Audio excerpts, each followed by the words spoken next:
8장입니다. 신약성경 로마서 8장 18절에서 25절까지입니다.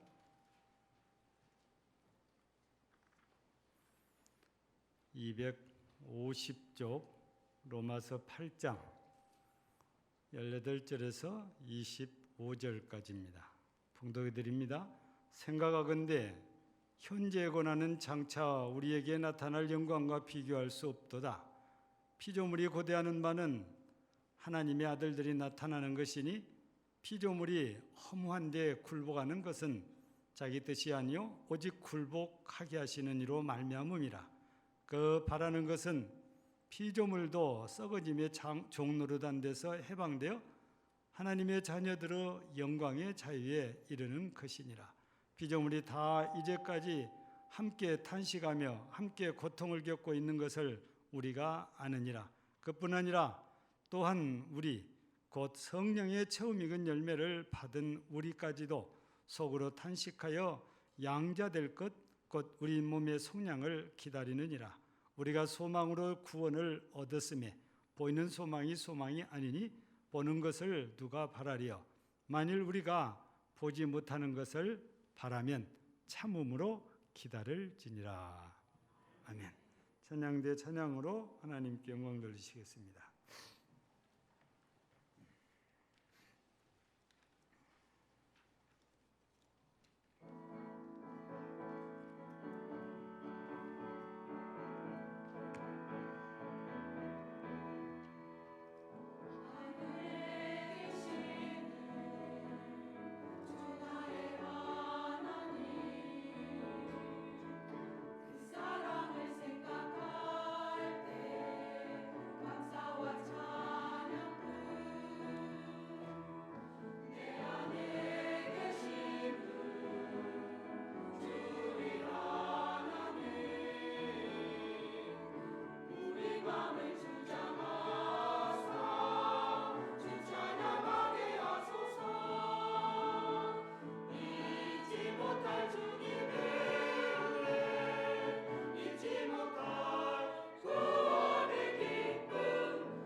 온 땅이여 하나님께 즐거운 소리를 낼지어다. 그의 이름의 영광을 찬양하고 영화롭게 찬송할지어다. 아멘. 감사합니다. 많은 일 가운데 하나님께 예배드리는 일로 영광을 돌리게 하시고, 세상에 많은 노래가 있지만 우상도 아니고 사람도 아니라 거룩하시고 전능하신 하나님을 찬양할 수 있는 은혜와 복을 주심에 감사하오니, 오늘도 찬양으로 영광 받으시고 흠양하시며 이제 주를 향하여 바라보며 사모하는 주의 백성들에게 은혜의 은혜를 더하여 주옵소서. 예수님 이름으로 기도하옵나이다. 아멘.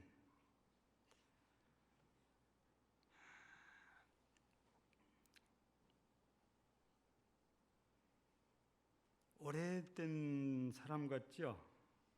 영국의 빅토리아 영 시대의 사람이니까.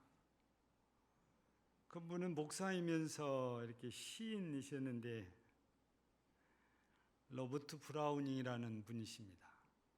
네, 이분이 이런 시를 남겼습니다. 인생의 첫 부분은 인생의 마지막을 위해 지어진 것. 가장 좋은 그 부분은 아직 오지 않았네. 우리의 때는 하나님의 손에 달렸네. 또 오스왈드 챔퍼스라는 이 목사님도 이런 말을 남겼죠. 어떤 여건 속에서도 가장 좋은 것은 아직 오지 않았다는 사실에는 변함이 없다. 우리나라의 목사님이시지요. 살아계신 분 고훈 목사님께서도 시인이신데, 그가 낸 시집 가운데 가장 좋은 것은 아직 오지 않았다라는 제목으로 시집을 냈었지요.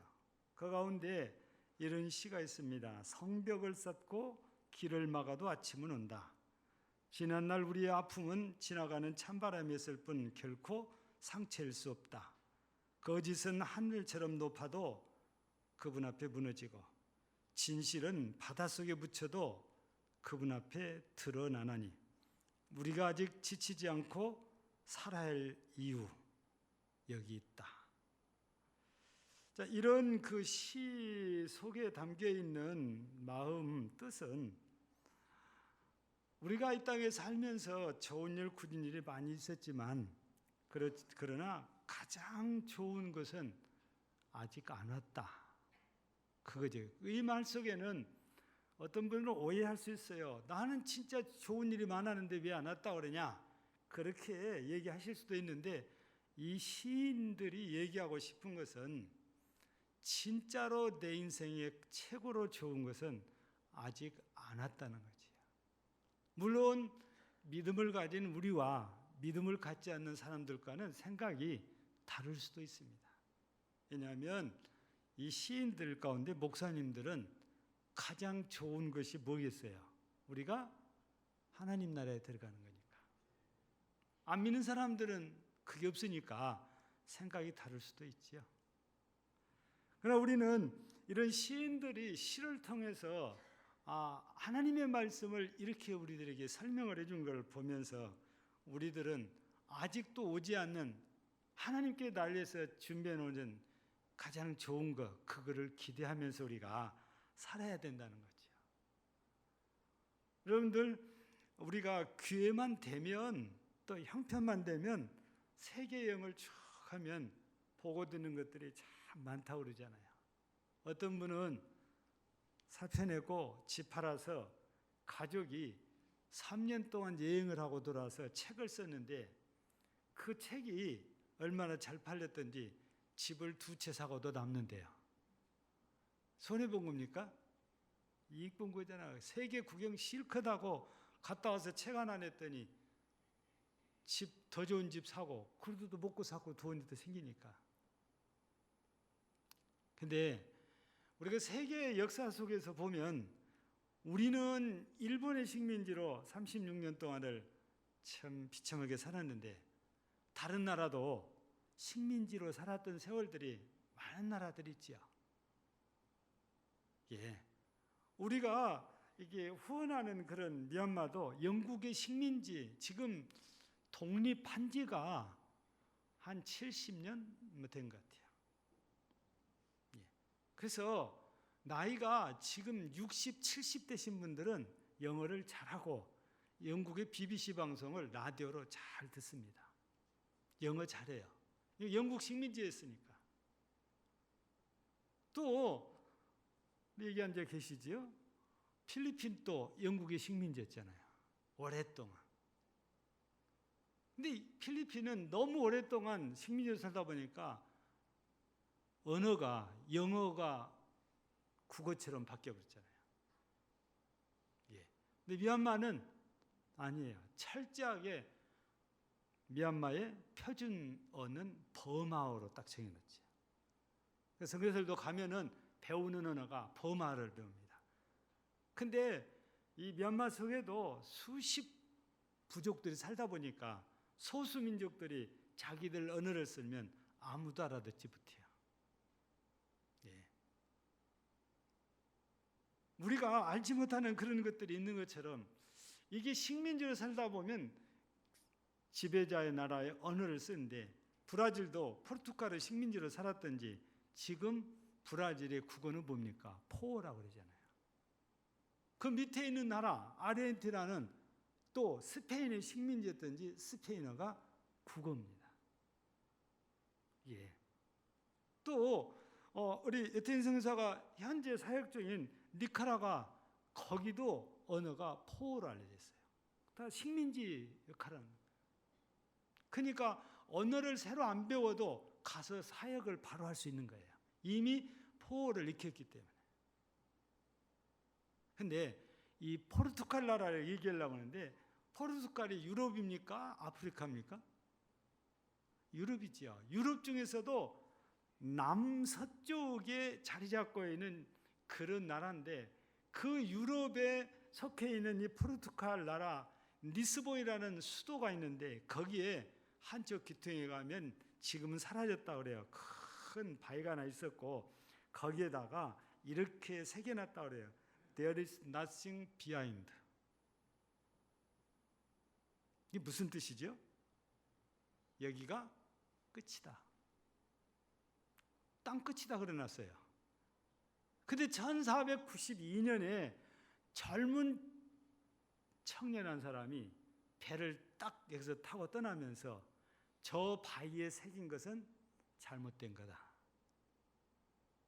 그리고 배를 타고 떠났어요. 근데 그때가 유럽에 어떤 일이 생기냐면 두 번의 지진이 나서 다 망가진 상태고 거기에다가 엎친 데 덮쳤다고 그래요. 전염병, 콜레라가 찾아왔고 전염병, 페스트가 찾아와요.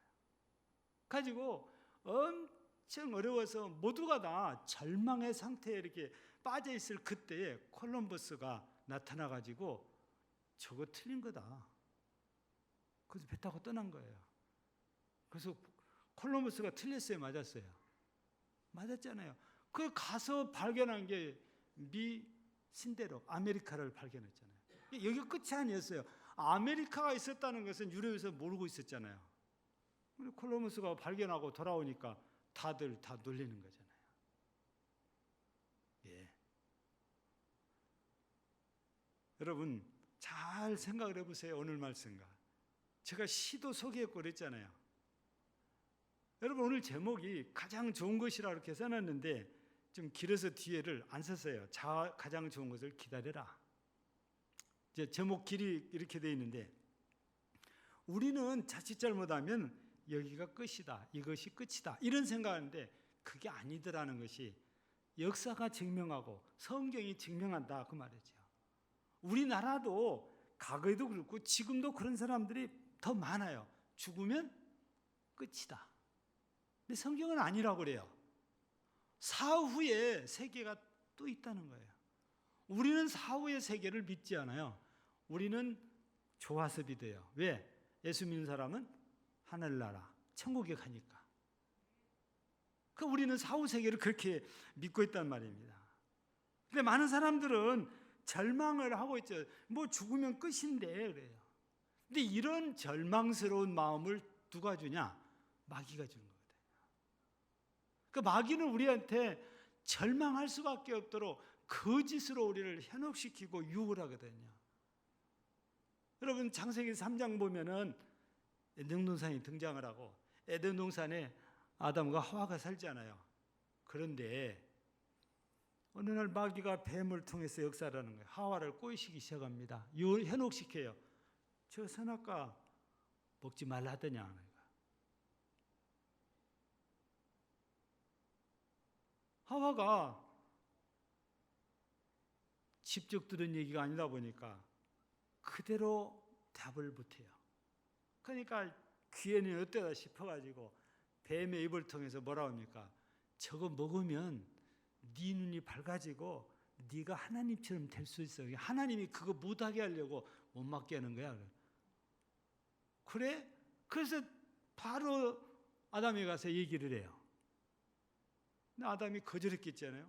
근데 하와가 먼저 딱 먹어봐요. 근데 아무 이상이 없어요. 아담에게 또 권하잖아요. 왜 하와가 이걸 먹냐? 뱀의 말을 듣기 전에는 관심이 없어서 저거 먹으면 안 되는 것. 그렇게만 생각했는데 뱀의 말을 듣고 나니까 성경이 뭐라고 됐어요? 보암직스럽고 먹음직도스럽고 탐스럽기도 하고. 그러니까 한마디로 하면 야 먹으면 맛있겠다 이 생각이 딱 들어온 거예요. 그래서 하나 딱 따서 먹었어요. 자기는 아무 이상이 없어요. 아담에게 따다 갖다 주는 거예요. 내가 먹어보니까 아무 이상 없다. 근데 이상한 것은 아담이 딱 먹고 나니까 둘이 벗었다는 것이 눈에가 보이는 거예요. 그러니까 뱀이 전부 거짓말한 것이야. 하나는 거짓말이 아니에요. 눈이 밝아진 것을. 지금까지 못 보던 것을 보게 됐으니까. 그러나 하나님처럼 된다는 것은 순전히 거짓말이잖아요. 마귀는 그래서 거짓말쟁이라고 그래요. 요한복음 8장 44절에 보면 마귀가 거짓의 아비라고 그래놨어요. 마귀는 절대 진실을 말하지 않아요. 어떻게 해서라도 거짓말로 우리들을 넘어뜨리는 것이잖아요. 심지어는 예수님께서 광야에서 40주야를 줄이시면서 기도를 하셨는데 그런 예수님까지 찾아와가지고 예수님께 거짓말하잖아요. 여러분 첫째 시험할 때 뭐 했어요? 이 돌이 떡덩이 되게 해라. 두 번째는 뭐예요? 성전 꼭대기에 들어가서 뛰어내라. 그러면 천사들 말 받아줄 거다. 세 번째는 뭐예요? 높은 산에 올라가서 천하만국을 보여주면서 너 나한테 엎드려 절하고 경배하면 이거 너한테 다 줄게. 예수님께 그런 거예요. 여러분 생각해 보세요. 이 천지만물이 누구 겁니까? 마귀 것입니까? 하나님 것입니까? 마귀는 지 거 아니잖아요. 근데 왜 지 마음대로 준다고 그래요? 거짓말이죠. 지 것도 아니고 줄 수도 없고 그런 능력도 없는 게 마귀거든요. 그건 하나님 거니까 이렇게 거짓말을 해서라도 자기를 드러내고 남을 넘어뜨리려 하는 존재가 마귀더라 그 말이거든요. 예. 근데요, 우리 하나님은 절대 거짓말하지 않으세요. 우리 요한복음 10장 10절에 뭐라고 되어 있습니까? 내가 온 것은 양으로 생명을 얻게 하고 더 풍성하게 얻게 하려는 것이라는데 정말 하나님께서 예수님을 보내실 때는 우리들에게 영원한 생명을 주시려는 거예요. 예수 그리스도에서 영원한 생명을 주시려잖아요. 그래서 누구든지 예수를 믿으면 사망에서 생명으로 옮겨지고 영원한 생명을 약속을 해주세요. 물론 약속을 했지만 그 영원한 생명을 소유하지 못한 사람들이 무수하게 많아요. 우리는 기억해야 됩니다. 지금 우리가 구원 받았다고 믿습니까? 구원을 못 받았다고 믿습니까? 구원 받았다고 믿잖아요. 근데 문제가 종종 생겨요. 아니 어느 날 글을 읽다가 보면 과거에 교회에 다녔다는 거예요. 근데 지금은 중이 돼 갖고 있어요. 어떻게 된 거죠? 구원받은 사람은 그럴 수 있나요? 네? 그거 돼요, 안 돼요? 많은 분들이 이거 굉장히 궁금해하는 일인데 우리는 두 가지 시제를 꼭 기억해야 돼요. 하나는 우리가 구원을 받았는데 완전 구원이 아니에요. 불완전 구원이에요. 언제라도 내가 넘어질 수 있다는 거예요.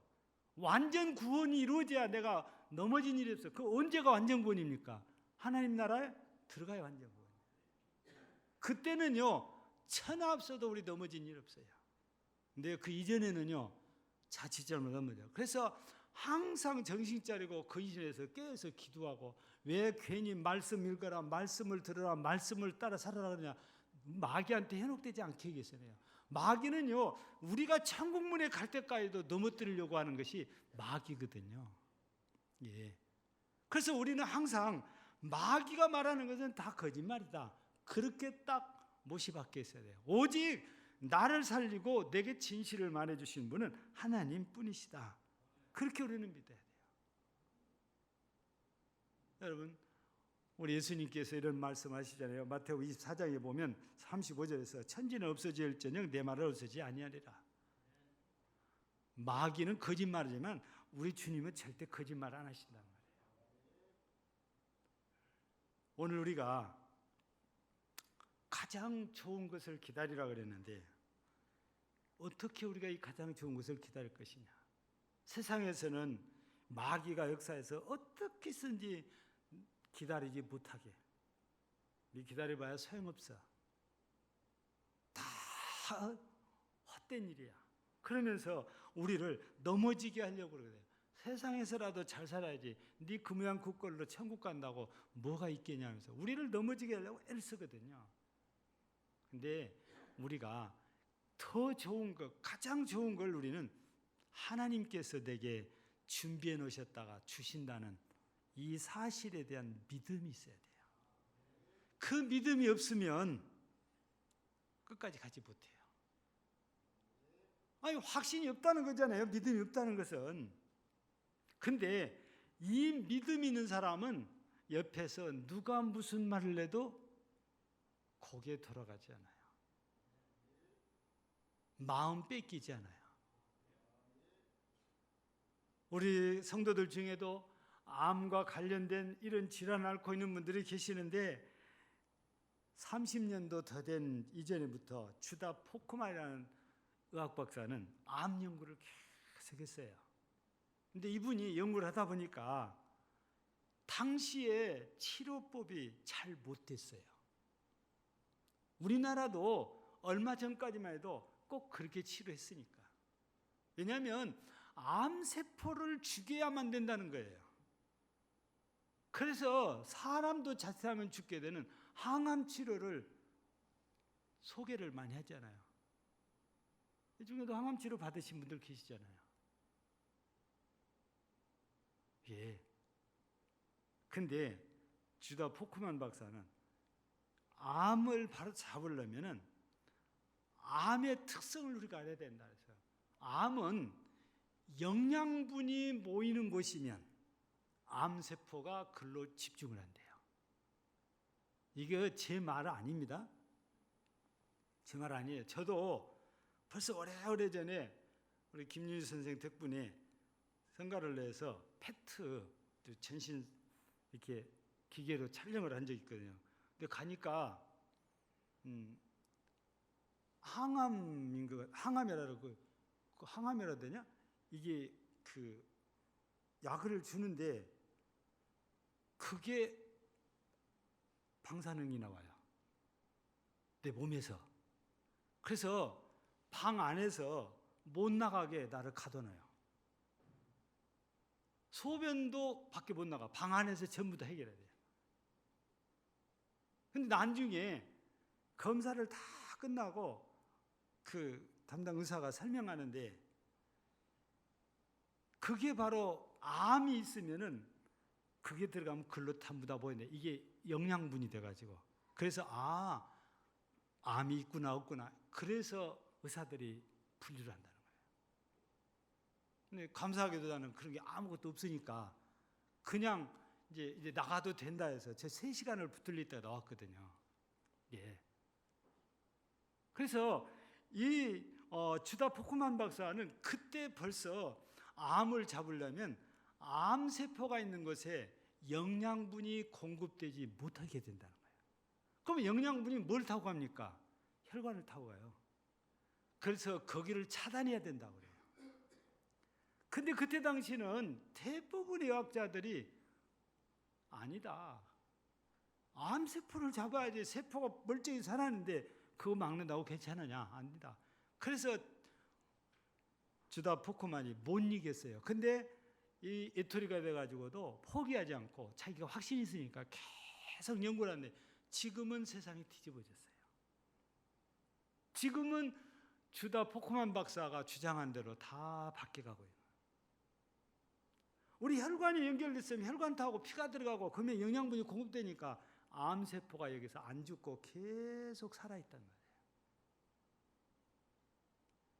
확신이 있으면, 믿음이 있으면 어렵다고 해서 포기하는 것이 아니고 끝까지 간다 그 말이에요. 우리 믿음도 마찬가지다 그 말입니다. 하나님께서 우리에게 가장 좋은 것을 예배해놨다는 여호와 일의 실황을 우리가 확신한다면 지금 내가 힘들어도, 지금 내가 고달파도, 지금 내가 어려워도 이거 이기고 간다 그 말이죠.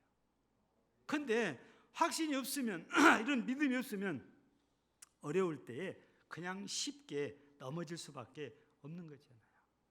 여러분 우리 히브리서 11장 4절에 보면은 8절에 보면 아브라함이 갈 바를 알지 못하고 갔다 그랬잖아요. 근데 어디로 갈지 목적지 어딘지 모르고 따라간 이유가 뭐예요? 하나님께서 자기를 좋은 곳으로 데려간다는 믿음 때문에 그래요. 그 믿음 없으면 못 따라가는 거죠. 안 따라가죠. 그래서 우리가 믿음이 있어야 돼요. 하나님은 나를 위해서 가장 좋은 것을 예비해 놓고 그것을 나한테 주신다. 그 믿음이 있어야, 그 믿음이 있어야 기다려지고 그 믿음으로 우리가 기다려야 되는 거죠. 또 하나는 비슷한 것 같은데 소망을 가지고 있어야 돼요. 소망이 없으면 우리가 동력을 잃어버린 것하고 똑같은 거거든요. 소망이 있어야, 희망이 있어야 가는 겁니다. 그런데 이런 희망이 없으면 타협을 하게 되고 포기를 하게 되고 좌절을 하게 되고 주저앉게 되고 나쁜 말로 하면 배신까지 하게 되는 거예요. 우리나라도 일제 36년의 강점기 때에 우리에게 기독교에게 줄기차게 일본 요구한 게 뭡니까? 신사참배잖아요.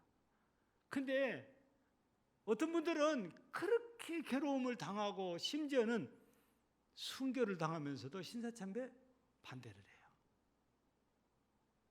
근데 어떤 분들은 쉽게 우리 하나님은 하는 대로 섬기고 천황은 천한 대로 섬기면 된다 그래서 가서 절하고 신사참배를 해요.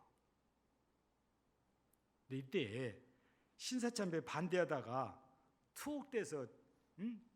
투옥되거나 죽은 사람들이 3,373명이래요. 이거는 우리가 기록해 놓은 거 아니고 일본 사람들이 기록해 놓은 숫자예요. 그게 목사가 54명, 전도사가 127명, 장로가 63명, 나머지는 전부 여러분 같은 평신도들이에요. 근데 이해가 됩니까? 왜 목사들은 이렇게 적은지? 왜 그럴까요? 아니 성도들을 지도하는 목사들이 앞장서서 반대해야 되지 왜 목사들이 이렇게 숫자가 적냐고 말이에요. 지금의 우리 분위기로는 이해가 안 되는 거예요. 근데 그때는 틀려요. 제가 어렸을 적만 해도 목사님 한 분이 몇 교회를 담당하고 있었어요. 왜 그랬죠? 목사가 적으니까 숫자가. 전도사 있는 교회는 전도사가 설교지만 성례식 할 때는 누가 가요? 꼭 목사가 또 가요. 그 당회장이라고 세워서 목사님이 그 교회를 돌보고 있어요. 근데 일제시대 때는 목사가 제가 어렸을 때하고는 상당히 더 적어요. 그러니까 목사 숫자가 적을 수밖에 없어요. 그럼 목사만 적냐? 장로도 숫자가 형편없이 적어요. 그러니까 평신도들은 많고 목사나 장로 숫자는 적은 거예요. 왜 목사 장로가 더 앞장서야 하는데 왜 이렇게 숫자가 적어? 오해할 수 있는데 그때 당시는 목사 숫자도 적고 장로 숫자도 아주 적을 때예요. 근데 그 적은 숫자 중에서 이렇게 목숨 걸고 반대를 한 사람이 있는가 하면 찬성하고 따라가서 신사참배하고 아주 심한 분들은 친일이 되는 분도 있었어요. 좀 안타깝기는 하지만 왜 왜 친일이 됐을까요? 하나님 나라에 대한 확신, 소망 이게 없으니까 현실과 타협을 한 거지. 우리들이 말만 들으면 아는 분이 있어요. 덴마크 철학자 키에르 케고르라는 철학자가 이런 책을 냈잖아요. 죽음에 이르는 병. 근데 여기에서 그분이 1편에서 무슨 얘기를 하냐면은 절망은 죽음에 이르는 병이다. 2편에서는 절망은 죄다. 왜? 사람을 죽게 만들었으니까 죄다. 죄의 싹이 뭡니까? 사망이잖아요. 그래서 이분은 절망은 죄다 이렇게 표현을 했거든요. 절망을 가진 사람들 속에는 소망을 버렸기 때문에 찾기가 어려워요. 이런 낙심 가운데 있는 사람들의 특성이 뭐냐? 변명이 많다는 겁니다. 어렵다, 힘들다, 안 된다 이런 말을 입에 달고 산다고 그래요. 근데요, 조금 다르게 이해할 수도 있지만 더 쉬운 얘기가 될 것 같아요. 우리가 아이들을 키울 때 애들이 학교에서 숙제를 냈어요. 만들어 오라고. 근데 해도 안 돼요. 그러니까 엄마 보고 해달라고, 아빠 보고 해달라는데 엄마는 아빠가 볼 때는 그게 별것도 아무것도 아니에요. 그러니까 뚜덕뚜덕 해줘 버려요. 또 보세요. 우리는 죽었다 깨어나도 안 된 것 같아요.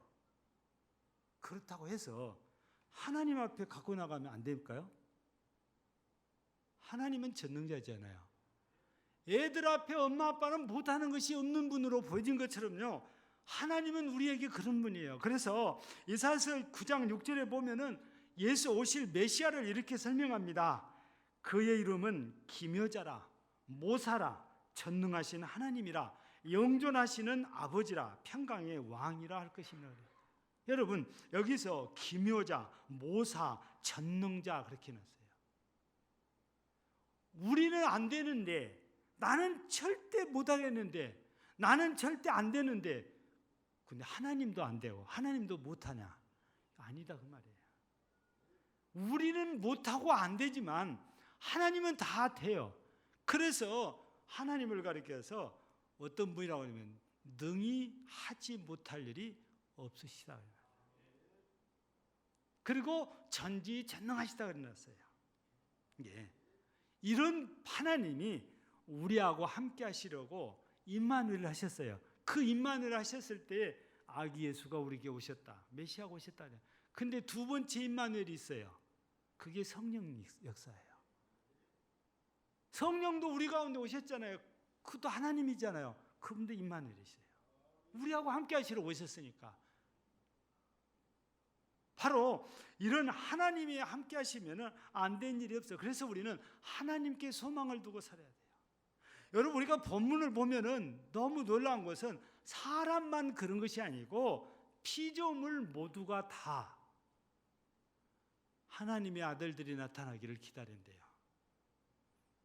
그 무슨 뜻이냐? 우리가 예수님이 오시기를 기다리는 것이기도 하지만 다른 편에서 보면 우리가 예수님을 통해서 하나님의 모양과 하나님의 형상을 회복하는 걸 말해요. 우리가 회복되면 자연도 회복되니까. 피조물이 다 회복돼요. 그래서 피조물 모두가 그때를 기다린다는 거예요. 그러면 자유를 얻는, 해방된다고 그래요. 우리도 마찬가지지요. 예수 그리스도로 말미암아서 우리가 해방되는데, 아까 얘기했잖아요. 완전한 해방은 하나님 나라 들어가면 진짜 그렇게 돼요. 죄하고 전혀 관계없이 우리가 살 수 있으니까. 근데 지금은 구원 받았어도 죄에게 넘어지고 현혹되고 그러잖아요. 왜? 불완전한 상태다 그 말이죠. 그래서 우리는 더 좋은 것, 가장 좋은 것을 우리가 기다리려면 소망을 갖고 기다려야 돼요. 하나님에 대한 소망. 마지막으로 한 가지 더 말씀드리는 것은 그 하나님께 우리가 집중하면서 기다려야 된다는 거죠. 이런 사람이 있으면 사장님이 춤출 것 같아요. 이 아치볼드라는 이런 사람이 있었는데, 이 사람이 미국의 스탠다드 석유회사에 사원으로 이렇게 입사를 했어요. 근데 이 사람이 얼마나 대단하냐면은, 우리 좋게 말하면 애사심이 사장님보다 더해요. 왜냐하면 누가 말을 걸면은 예, 한 통에 4달러 스탠다드 석유. 항상 이 말이 제일 먼저 나와요. 당신 이름이 뭐요? 그러면 예, 한 통에 4달러 스탠다드 석유. 그리고 자기 이름을 대요. 누가 서류에 서명을 하려고 해도 똑같이 한 통에 4달러 스탠다드 석여놓고 자기 서명을 해요. 우습지 않아요? 근데 이게 사내에 소문이 나고 사장의 교회까지 들어가서 사장이 불러요.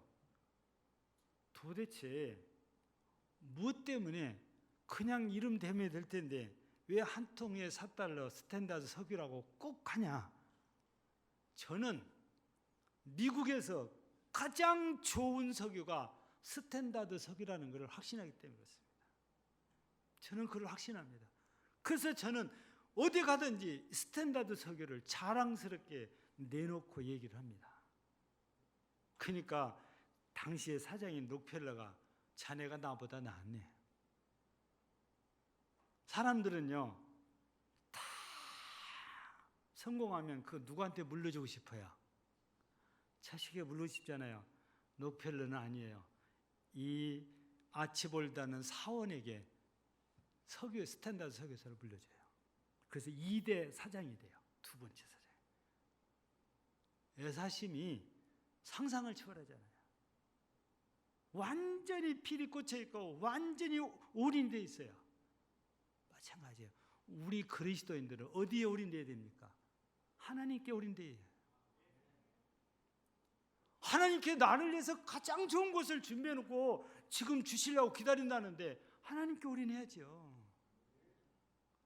그 사람은 틀림없이 하나님께서 말씀하신 가장 좋은 것 주실 거고 우리는 얻게 된다는 것입니다.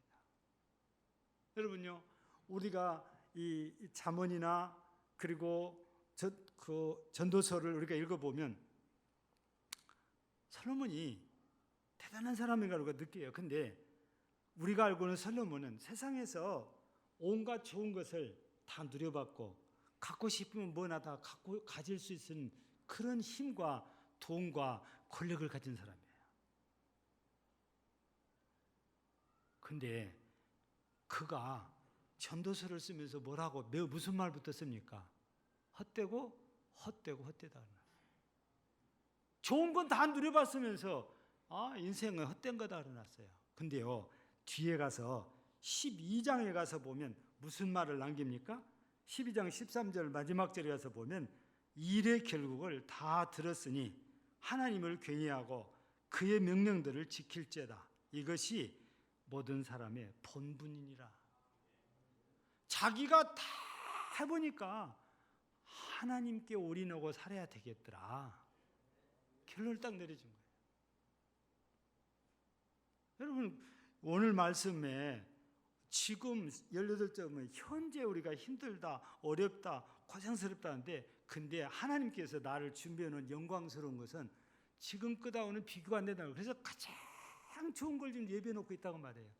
하나님께서. 그렇다면 우리가 그 하나님께 올인해서 그 하나님께 집중해서 살아야 된다고 말이죠. 그 우리는 찬송도 부르잖아요. 주 예수보다 귀한 것 없다고. 이게 우리의 신앙의 모습이에요. 그래서 정말 하나님께서 나를 위해서 가장 좋은 걸 준비했다가 된 확신을 가진다면 하나님께 올인해라 그런 거죠. 말씀을 마칩니다. 우리 오늘 18절 보면은 지금은 우리가 힘들고 고난 있고 어려움이 있다 할지라도 장차 우리에게 주시려고 하나님은 우리가 상상 이상의 것들을 준비해 놓고 있다는 얘기잖아요. 지금 모두가 다 하시는 대로 코비드19 때문에 어렵다 힘들다 다들 그래요. 이렇게 들려오는 소리를 보면 언제 끝날지도 모른다고 그래요. 예. 우리 수도권에서는 계속 확진자가 나오니까 그것도 또 교회까지도 또 끼어들어가지고 교회에서 나오니까 참 우리 순천 같은 청정 지역에서도 계속 시에서 생활 방역 수칙을 지키시오. 너네 요구한단 말이에요. 어찌 보면 이 코로나 때문에 달라진 게 지금 한두 가지가 아니잖아요. 많이 변했잖아요. 어떤 분들은 이 코로나가 무서워서 아예 집 밖에도 못 나온 분도 있는 것 같아요. 교회 안 나오신 것 보면.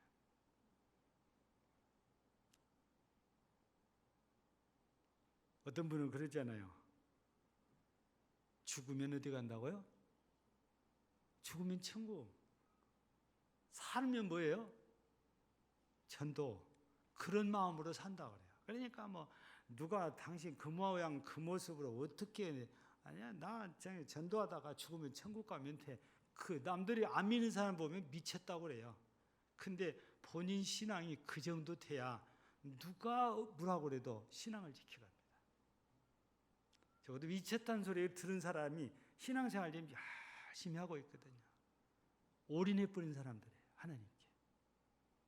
그래서 여러분 하나님은 약속이잖아요. 좋은 것 다 준비해놓고 있다고 믿으세요. 그리고 그 소망 가지세요. 그리고 그 하나님께 푹 빠지세요. 그러면서 기다리면 여러분은 틀림없이 누구도 감히 생각할 수도 없는 가장 좋은 것을 하나님께서 여러분 모두에게 주시고 여러분은 누리게 될 겁니다. 여러분 모두가 믿음으로 승리하시고 가장 좋은 것을 받아 누리는 복된 성도들이 되어지기를 주의 이름으로 축복합니다. 하나님 아버지 감사합니다. 끝날 듯 싶었지만 코비드19는 계속 여전히 우리를 괴롭히고 있습니다. 우리는 아무리 코비드19가 활개를 쳐도 오늘 하나님께 나와서 예배로 영광을 돌리오니 영광 받으시고 오늘 또 믿음으로 승리하고 나온 저들에게 은혜를 더하시고 또 복을 더하셔서 항상 주님과 함께함으로 승리한 건강으로도 승리하고 생활에도 승리하는 사업적으로도 성공하는 우리 모든 성도들이 되게 하옵시고 오직 하나님께서 날려서 준비하는 걸 얻기 위해서 믿음으로 소망으로 집중해서 하나님께 집중해서 기다리다가 이걸 얻어들이는 복된 성도가 되게 하옵소서. 예수님 이름으로 기도하옵나이다.